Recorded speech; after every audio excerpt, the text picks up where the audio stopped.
స్తోత్రం. దేవుడు పోయిన సంవత్సరం మొదలుకొని ఈ సంవత్సరం వరకు మన సజీవులు కాపాడి ఆరోగ్యం ఉంచేందుకు దేవునికి స్తోత్రాలు చెల్లించుకుంటున్నాను. మా పెద్ద కుమారుడికి ఎంతో ఆపరేషన్లో కూడా ఆయన తోడుగా ఉండి ఆపరేషన్ జరిగించి ఇంటికి సుఖభద్రంగా తీసుకొచ్చేందుకు దేవునికి ఎంతో వందనాలు చెల్లించుకుంటున్నాము. గొప్ప దేవుడు, ఆయన నమ్మదగిన దేవుడు. పోయిన సంవత్సరం మొదలుకొని ఈ సంవత్సరం దాకా మన సజీవులు కాపాడి కుటుంబంతో కూడా సజీవులకు ఉంచేందుకు దేవునికి ఎంతో స్తోత్రాలు చెల్లించుకుంటున్నాము. దేవుడు నామానికి ఎంతో వందనాలు చెల్లించుకుంటున్నాం. ஆமென். கர்த்தர் நாமத்திற்கு ஸ்தோத்திரம். என்னை சாட்சியாக நிற்க வைத்த கிருபைக்காக தேவனுக்கு நான் நன்றி செலுத்துகிறேன். 2020 எங்கள் அப்பா இருந்தார். 3 வருஷ காலமாக நான், எங்கள் அம்மா, என் தம்பி மட்டும்தான் இருந்தோம். நிறைய கஷ்டப்பட்டோம். நான் ஒரு பாவத்தில் இருந்தேன். அந்த பாவத்தில் இந்த 2023 தேவன் எனக்கு விடுதலை கொடுத்து, நான் எப்போ உண்மையாக தேவனுக்கு அறிக்கை விட்டு அந்த பாவத்தை விட்டனோ, தேவன் எனக்கு இந்த 2023 ஆண்டிலே என்னோடய அப்பா வேலை, அரசாங்க வேலை கிடைப்பதற்கு தேவன் உதவியாக இருந்தார். தேவன் நாமத்திற்கு மகிமை உண்டதாக. ஆமென். கர்த்தர் நாமத்திற்கு ஸ்தோத்திரம் தெரிவிச்சுக்கிறேன். கர்த்தர் எங்களை சாட்சியாக நிற்க வச்சு ரொம்ப நன்றி சொல்லிக்கிறேன். இந்த வருஷம் பார்த்திங்கன்னா எனக்கு பைக் வாங்கியிருந்தேன். பைக் ஒரு மந்த்து பார்த்தீங்கன்னா 9,000 பே பண்ணோம். ஃபஸ்ட்டு ஒரு வேலை இருந்தது. அந்த வேலை பார்த்து ஒரு இஷ்யூனால் வேலை விட்டு போயிடுச்சு. திருப்பி பார்த்திங்கன்னா கர்த்தர்கிட்ட ப்ரே பண்ணேன். எஸ்ப்பா ஒரு வேலை கிடைக்கணும் எஸ்ப்பா, மந்த்லி 9,000 பைக்கு இஎம்ஐ கட்டணும் எஸ்ப்பா சொல்லி நான் ப்ரே பண்ணேன். அழுது ப்ரே பண்ணேன். ப்ரே பண்ணுறதுக்கு பார்த்தீங்கன்னா ஒரு அண்ணா மூலியமாக எனக்கு ஒரு இன்டர்வியூ இருக்குடா, அட்டன் பண்ணுற டெக் மஹிந்திரா சொல்லியிருந்தார். நானும் போய் அட்டன் பண்ண ப்ரே பண்ணிட்டு அட்டன் பண்ணதில் பார்த்தீங்கன்னா செலக்ட் ஆகிட்டேன். కర్తకు நன்றி சொல்லிக்கிறேன். అందరికీ ప్రైజ్లా. ఈ సంవత్సరం ఫుల్గా దేవుడు కాపాడి ఆరోగ్యం ఇచ్చి హాస్పిటల్కి పోనీయకుండా మమ్మల్ని, మా బిడ్డలని, మా కుటుంబాన్ని ఈ యొక్క డిసెంబరు 29వ తారీఖు వరకు దేవుడు కాపాడి మమ్మల్ని ఆరోగ్యంగా ఉండించినందుకు ఆయన కృతజ్ఞతలు, ఆయనకు వందనములు. ஆமென். கர்த்தருடைய நாமத்துக்கு ஸ்தோத்திரம். கர்த்தர் இந்த நாளில் இங்கே சாட்சியாக நிற்க வச்சுருக்காரு. கர்த்தருக்கு ரொம்ப நன்றி. போன வருஷம் ஸ்டார்ட் ஆகுறப்போ எனக்கு வருஷம் ஸ்டார்டிங்கில் சரியான வேலை இல்லை, உடல் நலத்துலேயும் நிறைய பிரச்சனை இருந்தது. பிப்ரவரி மாதத்துக்குள்ளே நான் போகிறப்போ வயிறு வலின்னு சொல்லி மாத்திரை எடுத்து அது ரொம்ப அலர்ஜி மாதிரி ஆகிட்டு மூச்சு விட முடியாமல் ரொம்ப கஷ்டப்பட்டேன். பக்கத்தில் இருக்க ப்ரைவேட் ஹாஸ்பிட்டலுக்கு ஃப்ரெண்டுங்களோட போனால் டாக்டர் செக் பண்ண ஐசியூவில் வச்சு ரொம்ப கஷ்டப்பட்டேன், மூச்சு விட முடியல. என்னை சுற்றி ஒரு 4 டாக்டர்கிட்ட ட்ரீட்மெண்ட் பார்த்தாங்க. அப்படி பார்த்து டாக்டருங்க என்ன சொல்லிட்டாங்க, எந்த இம்ப்ரூவ்மெண்ட்டும் இல்லை, பக்கத்தில் இருக்க கவர்மெண்ட் ஹாஸ்பிட்டலுக்கு இட்டுன்னு போங்கன்னு சொன்னாங்க. அப்போ அங்கேருந்து என்னை ஆம்புலன்ஸில் கவர்மெண்ட் ஹாஸ்பிட்டலுக்கு இட்டுன்னு போகிறாங்க. எனக்கு அப்பயே பயம் வந்துடுச்சு, கண்ணுலாம் இருட்டி மூடிடுச்சு. அப்போ நான் ஒரே ஒரு ப்ரேயர் பண்ணேன், ஏசப்பா இது நீங்கள் கொடுத்த வாழ்க்கை, நீங்கள் கொடுத்த ஜீவன், எனக்கு இதுக்கு மேலே நீங்கள் நினச்சிங்கன்னா நான் இருக்கேன்ப்பா, இல்லைனா வேணாப்பா. நான் ப்ரேயர் பண்ணிவிட்டு கவர்மெண்ட் ஹாஸ்பிட்டலுக்கு போனேன். இந்த நாளில் நான் எப்படி நிற்கிறேன்னு தெரியல. அந்த நாளில் எனக்கு என்ன ஆச்சு ஏதாச்சுன்னு தெரியல. அந்த ஹாஸ்பிட்டலில் ஒரு தேவைகளும் கடவுள் சந்தித்தார். எனக்கு நல்லபடியாக ஜீவனை கொடுத்து கடவுள் இதுவும் பண்ணார். அதுக்கப்புறம் கடவுள் ஒரு நல்ல வேலையை கொடுத்தாரு. ஒரு ஐடி செக்டரில் ஒரு நல்ல வேலையை செய்யபடி கடவுள் கொடுத்தாரு. வேலையிலையும் எனக்கு சரியான இதுவும் கிடைக்கல. கர்த்தர் இடத்துல வேண்டுறப்போ கர்த்தர் எனக்கு ப்ரொமோஷனை கொடுத்தாரு. கர்த்தருக்கு ரொம்ப நன்றி. கடந்த மாதம் கூட அப்பாவுக்கு உடல்நல ரொம்ப மோசமாக இருந்தது. அப்போது ப்ரைவேட் ஹாஸ்பிட்டலில் அட்மிட் பண்ணுறப்போ பில்லு 65,000 ரூபாய் கிட்ட வந்துச்சு. எங்கள் கையில் ₹1 இல்லை. அப்போ நான் ஏசப்பா கிட்ட கேட்டேன், ஏசப்பா என்கிட்ட ₹1 இல்லை, உங்களை நம்பி நான் இந்த ஹாஸ்பிட்டலில் அட்மிட் பண்ணுறேன், தேவைகளை நீங்கள் தான்ப்பா சந்திக்கணும்னு. அப்போது கடவுள் இன்சூரன்ஸ் மூலிமா ஒரு ₹50,000 ரூபாய் கிரெடிட் ஆகிட்டு பேலன்ஸ் கம்மியான அமௌண்ட்டு தான் நாங்கள். கடவுள் ஒரு நாள் உங்களை காத்து கொண்டு வர்றார். கடவுளுக்கு மிகுந்த நன்றி. கர்த்தருடைய நாமத்திற்கு ஸ்தோத்திரம். என்னை இங்கே கர்த்தர் ஒரு சாட்சியாக நிறுத்தினதுக்கு கர்த்தருக்கு கோடான நன்றிகள். நான் ஒரு ஐடி செக்டரில் ஒர்க் பண்ணுறேன். ஐடி செக்டரில் ஒர்க் பண்ணுறவங்கள பற்றி இங்கே இருக்கிற நிறைய பேருக்கு தெரியாது. பட் எப்படின்னா அது நிறைய போதை பழக்கத்திற்கும் குடிப்பழக்கத்திற்கும் புகை பழக்கத்திற்கும் நிறைய பேர் அடிமையாக இருப்பாங்க. அந்த வேலையை சேர்ந்தாலே தூக்கமும் இருக்காது, சாப்பாடும் இல்லைன்னா ரொம்ப மெலிஞ்சு போய் எல்லாம் தேவனை விட்டு நிறைய பேர் தள்ளி இருப்பாங்க. அப்படிப்பட்ட நிறைய பிரதர்ஸை நானே பார்த்தேன். பட் இருந்தாலும் தேவன் இந்த வருடம் என்ன எந்த ஒரு தீங்கு பழக்கத்திற்கும் கிட்ட நெருங்க விடாமல் என்னை கர்த்தருக்குள்ளேயே வச்சுக்கினதுக்காக கர்த்தருக்கு கோடான கோடி நன்றிகள். அது மட்டும் இல்லாமல் எங்கள் வீட்டில் எந்த வித பிரச்சனையும் வராமல், எந்த ஃபினான்ஷியல் ப்ராப்ளமும் வராமல் என்னை கொண்டு தேவன் நடத்தினார். அதுக்கு தேவனுக்கு கோடான கோடி நன்றிகள். என்னை கொண்டு மட்டும் இல்லாமல் எங்கள் அப்பாவால் சரியாக வேலைக்கு போகவும் முடியல. அவருக்கு நடுவில் வேலை போய் திருப்பி வேலை கிடச்சிது. ஆனாலும் எனக்கு ஒரு ஸ்திரமான நல்ல ஒரு வேலை கொடுத்தாரு. அதில் வர சம்பளத்தில் என்னால் நிறைய வீட்டுக்கு செய்ய முடிஞ்சது. தேவனுக்கு மட்டுமே மகிமை உண்டாவதாக. ஆமென். கர்த்தர் நாமத்துக்கு ஸ்தோத்திரம். கர்த்தரை நீங்கள் சாட்சியாக வைத்ததுக்கு நான் ரொம்ப நன்றி சொல்லிக்கிறேன். இந்த வருடம் முழுவதும் கர்த்தர் என்னை நன்றாக வழி நடத்தினார். அதற்காக நன்றி. இந்த வருடத்தில் எனக்கு அநேக பிரச்சனைகள், அநேக சோதனைகளும், கர்த்தரை விட்டு விலகி போகிற அந்த தருணங்களும் ரொம்ப நடந்தது. ஆனால் நான் ஜெபிக்காத நாளே இல்லை, எல்லா நாளும் ஜெபித்தேன். என்னுடைய ஜெபத்தை கேட்டு கர்த்தர் என்னை சாட்சியாக வைத்து எல்லாத்திலும் சரியாக வழிநடத்தினார். அதற்காக நான் நன்றி சொல்லுகிறேன். இந்த நாள் வரைக்கும் என்னோட குடும்பத்தாரையும் என்னையும் தேவன் வந்து நன்றாக வழி நடத்தினார். இந்த சபையிலே எனக்கு ஒரு பங்கு கொடுத்தார். அதற்காக நன்றி. 12 மாதமும் என்னை வழிநடத்தி எனக்கு இந்த சபையில் ஒரு குடும்பத்தை தந்தார். அதற்காக நான் నన్ను சொல்லுகிறேன். పైదలాల్ దేవుని పరిశుద్ధ నామమునకు స్తోత్రం. దేవుడు నన్ను ఎంతగానో కాసి కాపుదల ఇచ్చినాడు. నేను బాగానే పని పోతున్నా, దుడినా, నాకు కడుపులో నొప్పి వచ్చింది, అన్నం తిన్న అరిగేది లేదు. అట్నే అయినా కానీ అట్నే పని పోతా వస్తా ఉన్నాను. కాబట్టి ఒకసారి ఆదివారం చర్చికి వచ్చినప్పుడు అన్నతో మాట్లాడినా. అన్న రమ్మన్నాడు. పోయి అన్న కూడా పోయి బుల్డోత్ హాస్పిటల్కి పోయి సిటీ స్కాన్ అన్నీ ఎత్తిన తర్వాత ఏమని చెప్పిండు, పిత్తపైలో రాళ్ళు ఉంటాయి, దాని తర్వాత లివర్ డ్యామేజ్ అయింది, అందుకని దాన్ని ఆపరేషన్ చేయాలా అని చెప్పిండ్రు. అని చెప్పిన తర్వాత ఇంకా అవన్నీ అక్కడైతే చాలా డబ్బులు ఖర్చు అవుతాయని చెప్పి జిహెచ్ హాస్పిటల్ పోయి అడ్మిట్ అయిన నెల రోజు హాస్పిటల్లో అడ్మిట్ అయి ఉన్నాను. అయినా కానీ దేవుడు కాపుదలు ఇచ్చిండు. నెల రోజు అయిపోయిన తర్వాత నాకు ఆపరేషన్ జరిగింది, పెద్ద ఆపరేషన్ జరిగింది. నాకంటే ముందు జరిగిన పిల్లోడికి చిన్న ఆపరేషన్ జరిగింది. అయినా కానీ నెత్తరు వాంతికి చచ్చిపోయిండు. నాకు పెద్ద ఆపరేషన్ జరిగినా కానీ దేవుడు నన్ను కాపుదలు ఇచ్చి ఇంతవరకు మీ మధ్యలో నిలబెట్టినందుకు దేవునికి వందనాలు, ஸ்தோத்திராலோ. அல்லேலூயா. கர்த்தருடைய பரிசுத்த நாமத்துக்கு ஸ்தோத்திரம். கர்த்தர் இந்த வேலையில் என்னையும் ஒரு சாட்சியாக நிறுத்தினதுக்காய் கர்த்தரை ஸ்தோத்திரிக்கிறேன். கடந்த 2023ஆம் ஆண்டில் கர்த்தர் நிறைய அற்புதங்கள் செஞ்சுருக்கிறாரு. அதில் மறக்க முடியாத ஒரு அற்புதம் அப்படின்னு பார்த்திங்கன்னா, இதே ஜனவரி மாதம் போன வருஷத்தில் எனக்கு உடல்நிலை சரியில்லாமல் இருந்தது. தலைக்கு குளித்தாலே எனக்கு மூச்சு வாங்கும், அது வீசிங்கன்னா அப்போ தெரியாமல் இருந்தது.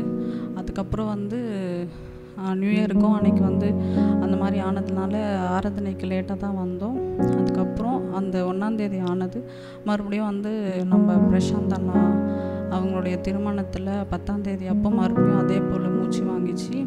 அதுவும் அப்போது வெறும் எனக்கு சரீர பலவீனம் தான் ஏதோ இப்போ வருதுன்னு சொல்லி நினச்சிட்டு இருந்தப்போ, அதுக்கப்புறம் மறுபடியும் இதே போல் ஒரு வாரமும் சபைக்கு வரும்போது தலைக்கு குளிக்கும் போதெல்லாம் எனக்கு அந்த மூச்சு வாங்கிட்டே இருந்தது. அதுக்கப்புறம் ஒரு நாள் ரொம்ப முடியாமல் இருந்தது, வீட்டுக்குள்ளேயே இருக்க முடியல. வெளியில் கதவெல்லாம் திறந்துட்டு வெளியில் போகணும், என்னால் இருக்க முடியல அப்படின்ற மாதிரி ஒரு சூழ்நிலை இருக்கும்போது காலையில் 6 மணி அளவில் ஹாஸ்பிட்டலுக்கு போய் தான் ஆகணும், மருத்துவமனைக்கு போய் டாக்டரை பார்க்கலாம் அப்படின்னு சொல்லிட்டு நம்ம பிரசாந்த் அண்ணா கால் பண்ணும்போது பில்ரோத்தில் ஒரு பல்மனாலஜிஸ்ட் டாக்டரை சொன்னார், இவங்களை போய் பாருங்கள் அப்படின்னு சொல்லிட்டு. அதுக்கப்புறம் அங்கே போய் பார்த்ததுக்கப்புறம் அவங்க பார்த்துட்டு பிளட் டெஸ்ட்லாம் எடுத்துகிட்டு சொன்னாங்க, எல்லாருக்கும் இருக்கிற பிளட் லெவல் அலர்ஜி அதை விட உங்களுக்கு அதிகமாக இருக்குது, எல்லாருக்குமே ரொம்ப கம்மியாக இருக்கும், உங்களுக்கு 3-4 அளவுக்கு அதிகமாக உங்களுக்கு பிளட்டில் அலர்ஜி இருக்குது அப்படின்னு சொல்லி ரிப்போர்ட் கொடுத்துட்டு, அந்த ரிப்போர்ட்டும் ஆஸ்துமான்னு சொல்லி கொடுத்தாங்க. ஆஸ்துமான்னு சொல்லி கொடுத்ததுமே அண்ணா ரிப்போர்ட் எல்லாம் பார்த்துட்டு அண்ணா கூடவே இருந்தார். அண்ணா மிகவும் எங்களுக்கு உதவியாக இருந்தார்.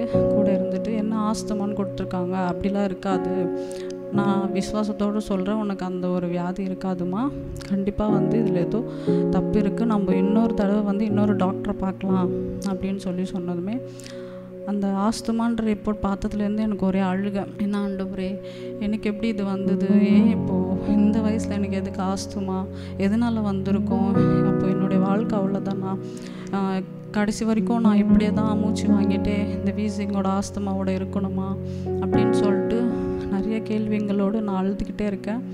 அதுக்கப்புறம் ஒரு நாள் அண்ணாவே வந்து வெளியில் ஒரு டாக்டரை வந்து பார்க்கலான்னு சொல்லிட்டு அவரே அண்ணாவே வந்து ஹாஸ்பிட்டலுக்கு போயிட்டு அங்கே அப்பாயின்மெண்ட் வாங்கி அந்த டாக்டரை பார்க்குறதுக்கு எங்களுக்கு முன்னாடியே அவர் போய் அங்கே இருந்து அதுக்கப்புறம் எங்களுக்கு கால் பண்ணிவிட்டு வந்துருங்கம்மா அப்பாயின்மெண்ட் வாங்கிட்டேன்னு சொன்னதுக்கப்புறம் நாங்கள் ஒரு சாயந்தரமாக அந்த ஹாஸ்பிட்டலுக்கு போனோம். அந்த டாக்டர்கிட்ட ரிப்போர்ட்ஸ் எல்லாம் காட்டும்போது அந்த டாக்டர் ரிப்போர்ட்ஸ் அப்படியே தூக்கி போட்டார்.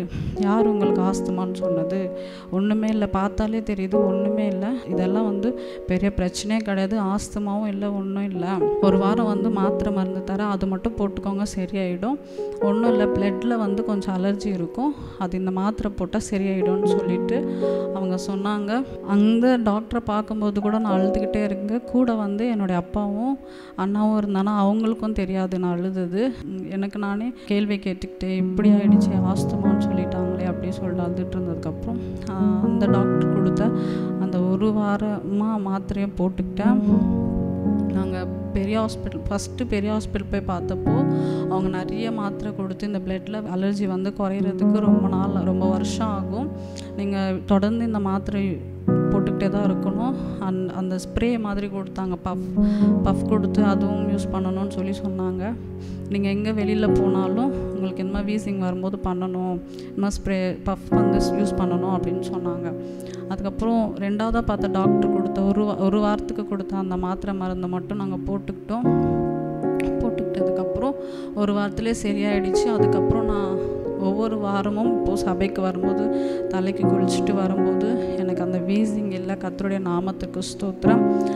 அதுக்கப்புறம் அவங்க கொடுத்த அந்த பஃப் ஸ்ப்ரேலாம் நான் போகிற இடத்துக்கெல்லாம் கொண்டு போகிறது இல்லை, மாத்திரை மருந்து எதுவுமே யூஸ் பண்ணுறது இல்லை, வாங்கினபடியே இருக்குது, எதுவுமே நான் வந்து உபயோகிக்கிறது இல்லை. கர்த்தர் என்னை அப்படியான அந்த ஸ்தானத்திலேருந்து என்னை விடுதலையாக்கி அவர் அந்த ஒரு சூழ்நிலையிலிருந்தும் அந்த வியாதியிலிருந்தும் அந்த பலவீனத்திலிருந்தும் என்னை இந்த 2023ஆம் ஆண்டில் அதில் விடுதலையாக்கி என்னை ஒரு சாட்சியை அவர் நிறுத்திருக்கிறார். அது மட்டுமல்ல, இன்னும் எங்களுடைய குடும்பத்தில் என்னுடைய தனிப்பட்ட வாழ்க்கையில் கர்த்தர் பெரிதான அற்புதங்கள் செஞ்சுருக்கிறாரு. எங்கள் குடும்பத்தில் ஒரு அழகான பெண் குழந்தை எங்களுக்கு இந்த வருடத்தில் கொடுத்துருக்கிறாரு. இன்னும் வேலை ஸ்தலத்தில் நிறைய காரியங்கள் செய்திருக்கிறார், எனக்கு ப்ரொமோஷன் கிடைக்க செய்திருக்கிறார். எல்லாவற்றிற்காக கர்த்தரை நான் ஸ்தோத்திரிக்கிறேன். இன்னும் 2024ஆம் ஆண்டில் நம்ம எல்லாரும் எதிர்பார்த்துருக்கிற காரியம் நடக்கணும்னு எனக்காக நீங்கள் எல்லாருமே ஜெபிச்சுக்கும்படி வேண்டிக் கொள்கிறேன். என்னுடைய இந்த பலவீனத்தில் என் கூட இருந்த பிரசாந்த் அண்ணாக்கு நான் மிகவும் கடமைப்பட்டிருக்கேன். அவருக்கும் நான் நன்றி செலுத்துகிறேன். என் கூட இருந்து எல்லா விதத்துலேயும் அவரும் எனக்கு நம்பிக்கை கொடுத்து விசுவாசமாக எனக்காக அவர் சொன்ன வார்த்தை உண்மையாயிடுச்சு. அதனால் அவருக்கும் நான் நன்றி செலுத்துக்கிறேன். கர்த்தருக்கு ஸ்தோத்திரம். கர்த்தருடைய பரிசுத்த நாமத்துக்கு ஸ்தோத்திரம். தேவன் இந்த இடத்துல என்ன இங்கே சாட்சியாக நிப்பாட்டின கிருபைக்காக நன்றி செலுத்துகிறேன். கடந்த ஆண்டு முழுவதுமாக என்னை பாதுகாத்து போஷித்து வழிநடத்தின கிருபைக்காக நன்றி செலுத்துகிறேன். விசேஷமாக வந்து கடன் அடிக்க கிருபை செஞ்சார். பைக் லோன் எடுத்திருந்தோம், பைக் லோனில் தான் எடுத்திருந்தோம். அந்த பைக் லோன் எல்லாமே அடிக்க கிருபை செஞ்சார். அடுத்ததாக வந்து அம்மாவுக்கு வந்து கடந்த 2 வாரங்களாக வந்து உடம்பு சரியில்லை, பேக் பெயினால் ரொம்ப அவஸ்தைப்பட்டாங்க. சண்டே ப்ரேயர் மீட்டிங் போனோம். அதுக்கு அடுத்த நாள் வந்து கிறிஸ்மஸ்க்கு போனோம். அம்மாவுக்கு வந்து ரொம்ப உடம்பு சரியில்லை. எப்படி அப்படின்னு நினச்சிட்டு ஜெபிக்காத நாள் இல்லை, டெய்லியும் ப்ரே பண்ணுவேன். அம்மாவுக்கு எப்படியாச்சும் இது குணமாகணும், சண்டே சாட்சியாக நிப்பாட்டணும் அப்படின்னு சொல்லிட்டு ப்ரே பண்ணுவேன். கிறிஸ்மஸ்க்கு எப்படியாச்சும் போகணும் அப்படின்னு சொல்லிட்டு ப்ரே பண்ணிட்டு இருந்தேன். சாட்டர்டே வரைக்கும் அந்த பெயின் இருந்துச்சு. ஆனால் வந்து சண்டே ஏந்து கேட்குறேன், அம்மா எப்படி இருக்குன்னு கேட்குறேன். அம்மா சொன்னாங்க, இப்போ எனக்கு வலி எதுவும் அவ்வளோவா இல்லை, நான் சர்ச்சுக்கு போகிறேன் அப்படின்னு சொன்னாங்க. இது எல்லாமே கடவுளோட கிருபை மட்டும்தான். அடுத்தபடியாக வந்து டிசம்பர் 28ஆம் நான் வேலை பார்க்குறது வந்து இன்சூரன்ஸ் இது தான். அது வந்து எப்படின்னா பெட்ரோல் பங்க்கில் ஒரு சைடில் ஒரு பாக்ஸ் மாதிரி இருக்கும், அங்கே தான் வந்து இன்சூரன்ஸ் இது பண்ணுவாங்க. அப்போ வந்து நான் உட்காந்துட்டு இருக்கேன், எப்பயும் போல் உட்காந்துட்டு இருக்கும்போது ஒரு கார் வந்து பெட்ரோல் போட்டிருந்தாங்க. பெட்ரோல் போட்டு அவங்க முடிச்சிட்டாங்க. டோர் ஓப்பன் பண்ணி சீட்டில் அப்போ தான் உட்காந்தாங்க, டோர் கூட க்ளோஸ் பண்ணல. அப்படியே வேகமாக வந்துச்சு. ஜஸ்ட்டு மிஸ்ஸு, கடவுளோட கிருபையால் மட்டும்தான் நான் உயிர் தப்பித்தேன். அப்படி அவங்க பிரேக் அடிக்காமல் இருந்தாங்களாம், இந்நேரத்துக்கு எனக்கு என்ன ஆயிருக்கும் தெரியாது. பின்னாடி ஃபுல்லாக கல்லெல்லாம் இருந்துச்சு. அந்த கல் எல்லாமே தலையில் குத்திக்கிட்டு என்ன ஆயிருக்கும் நினச்சி கூட பார்க்க முடியல. இது எல்லாத்துலேருந்து என்னை பாதுகாத்து வழி நடத்தி என்னை இவ்வளோ தூரம் கொண்டு வந்ததுக்கு கடவுளுடைய பெரிதான கிருபையால் மட்டும்தான். கர்த்தர் இம்மட்டும் என்னை பாதுகாத்து வழி நடத்த கிருபைக்காக கர்த்தருக்கு ஸ்தோத்திரம். ஆமீன். கர்த்தருடைய நாமம் மகிமைப்படுவதாக. கடந்த ஆண்டிலே கர்த்தர் ஒவ்வொரு மாதமும் ஒவ்வொரு அனுபவங்களோடு வழி நடத்தியிருந்தார். ஜனவரி 23ஆம் ஆண்டு ஏற்ற துணையை கொடுத்திருந்தார். எனக்கும் மேர்சிக்கும் திருமணம் ஆகிறதுக்கு கர்த்தர் உதவி செய்திருந்தார். இந்த திருமணம் பெரியோர்களால் நிச்சயித்து கர்த்தருடைய சித்தத்தினால் இந்த திருமணம் நடந்தது. இந்த திருமணத்தை தடை செய்ய அநேகர் எழும்பினார்கள். ஆகிலும் கர்த்தர் எங்கள் பட்சத்தில் இருந்து கர்த்தருடைய கிருபையினாலே உங்களுடைய அனைவருடைய ஜபத்தினால் இந்த திருமணம் கனமாக நடந்தது. அதே ஆண்டிலே கர்த்தர் எங்களுக்கு ஒரு அழகான பெண் குழந்தையும் கொடுத்திருந்தார். உங்களுடைய ஜபங்களுக்கும் உங்களுடைய அன்பிற்கும் நன்றி சொல்கிறேன். இந்த வருடம் முழுவதும் கர்த்தர் புதுவிதமான அனுபவங்களோடு ஆசீர்வாதங்களோடு வழி நடத்தியிருந்தார். இந்த வரக்கூடிய ஆண்டிலே தொடர்ந்து தேவனுக்காக நிற்கவும் ஊழியத்தில் வளரவும் தொடர்ந்து எங்களுக்காக ஜெபித்துக் கொள்ளுங்கள். கர்த்தர் இந்த சாட்சியை ஆசீர்வதிப்பாராக. ஆமென். கர்த்தருடைய பரிசுத்த நாமத்துக்கு ஸ்தோத்திரம். கர்த்தர் என்னையும் சாட்சி அடைத்ததுக்காக தேவனை ஸ்தோத்திருக்கிறேன். கடந்த ஆண்டு முழுவதுமாக ஆண்டவர் என்னையும் என் குடும்பத்தையும் கண்மணி போல பாதுகாத்து கொண்டு வழிநடத்தினார். கர்த்தர் பாராட்டின எல்லா தயவிற்காகவும் நன்றிகளை செலுத்துகிறேன். ஆண்டவர் கடந்த ஆண்டில் எத்தனையோ போராட்டங்கள் எத்தனை நிந்தைகள் மத்தியிலும் ஆண்டவர் கூட இருந்து என்னையும் என் குடும்பத்தை வழிநடத்தினார். முற்றிலுமாக தேவனுக்கு நன்றி உள்ளவனாக இருக்கிறேன். அது மாத்திரமில்லாமல் இந்த சபையிலே கர்த்தர் என்னை தொடர்ந்து ஊழியத்திலே பயன்படுத்தி கொண்டிருக்கிறார். அதுக்காக நன்றி உள்ளவனாக இருக்கிறேன். ஆண்டவர் தகுதி இல்லாத என்னை தகுதிப்படுத்தியிருக்கிறார். உண்மையாகவே ஆண்டவர் எப்படிப்பட்ட சூழலில் நான் இருந்தேன், ஆனால் கர்த்தர் என்னை தூக்கி எடுத்து இந்த நாள் வரைக்கும் நிறுத்திருக்கிறார் என்றால் முற்றிலுமாக என்னுடைய கிருபை மாத்திரமே. அதே போல் இந்த நாள் வரைக்கும் கர்த்தர் இந்த ஊழியத்தில் என்னை ஒரு நிலையாக ஒரு ஸ்திரப்படுத்தி என்னை வைத்திருக்காக நன்றிகளை செலுத்துகிறேன். தொடர்ந்து இந்த ஊழியத்திலே இன்னும் அதிகமாய் தேவனை எடுத்து பயன்படுத்தவும் இன்னும் அதிகமாக ஆண்டவர் கிட்டி சேரவும் நீங்கள் எனக்காக ஜெபித்துக் கொள்ளுங்கள். கர்த்தர் இந்த சாட்சியை ஆசீர்வதிப்பாராக. ஆமென்.